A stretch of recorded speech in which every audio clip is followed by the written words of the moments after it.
ఈరోజు మన పద్మనగర్ ప్రాథమిక పాఠశాలలో పేరెంట్స్ మీటింగ్ సందర్భంగా వచ్చేసినటువంటి పాఠశాల కాదు, ఇది పాఠశాల కాదు, ఇది మన పుట్టినిల్లు.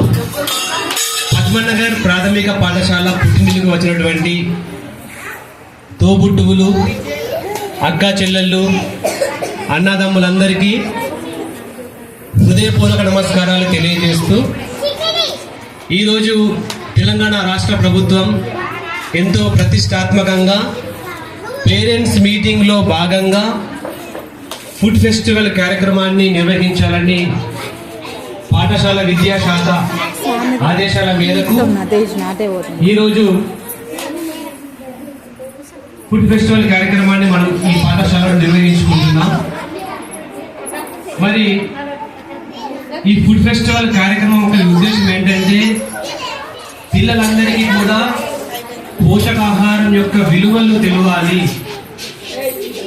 పిల్లలు జస్ట్ ఉడికినటువంటి వైట్ రైస్ తినడమే కాకుండా ఎంతో ప్రయోజనాలు గల పోషక విలువలు కలిగినటువంటి ఆహార పదార్థాలు తింటేనే పిల్లలు బలంగా ఉంటారు, ఆరోగ్యంగా ఉంటారు అన్న ఉద్దేశంతో పిల్లలకి మరియు పిల్లల యొక్క తల్లిదండ్రులకు దీని యొక్క పోషక విలువలు తెలియాలనే ఉద్దేశంతో ఎంతో విశాల ఆలోచనతోటి ఫుడ్ ఫెస్టివల్ కార్యక్రమాన్ని పాఠశాలలో నిర్వహించడానికి ఈ కార్యక్రమాన్ని రూపొందించింది.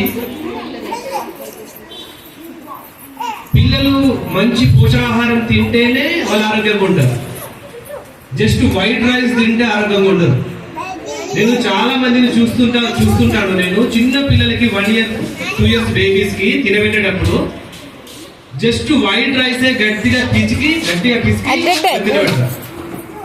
అందులో ఏముండదు వైట్ రైస్ లో. అసలు వైట్ రైస్ లో ఏముండదు, వట్టి పిప్పి పనికి రాని వ్యర్థ పదార్థం, జస్ట్ కార్బోహైడ్రేట్ ఉంటుంది.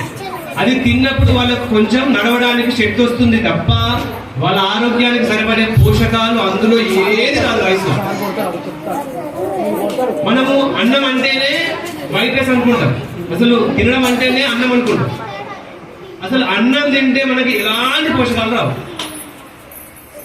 ఆహారంలో అన్నం మాత్రమే భాగం కాదు, ఎంతో అద్భుతమైనటువంటి పోషకాలు కలిగినటువంటి ఆహార పదార్థాలు ఎన్నో ఉన్నాయి. వాటన్నిటిని మనం పక్కన పెడుతున్నాం. జస్ట్ పనికి రాని వ్యర్థ పదార్థంతో ఉన్నటువంటి వైట్ రైస్ తింటున్నాం. దాంతో మనకు ఆరోగ్యం ఎంత వస్తుంది. చిన్నపిల్లలు వట్టిగా నడుస్తూ దొర్లి పడితేనే చేతులు కాళ్ళు తిరుగుతున్నాయి. దాని అర్థం ఏంటి?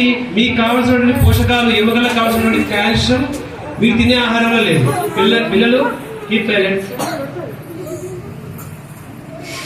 అందువల్ల పిల్లలకు మంచి పోషకాహారం ఎందులో పోషకాలు ఉంటాయి అనేది తెలవడం కొరకు తెలంగాణ రాష్ట్ర ప్రభుత్వం ఈ ఫుడ్ ఫెస్టివల్ నిర్వహించిందన్నమాట.